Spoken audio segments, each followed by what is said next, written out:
Teach us to pray. Let's read Bible verse in Romans chapter 8 verse 26 says, "Likewise the Spirit helps us in our weakness, for we do not know what to pray for as we ought, but the Spirit himself intercedes for us with groanings too deep for words." Let us ask for the Holy Spirit's guidance. Let us call on the Holy Spirit to fill our hearts and lips.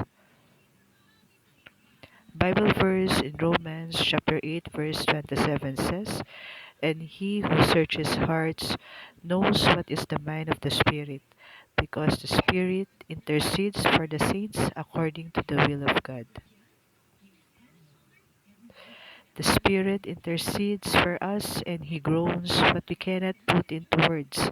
Sometimes it is enough for us to breathe in deeply and exhale, and the Holy Spirit translates what this means in order to reach the Father.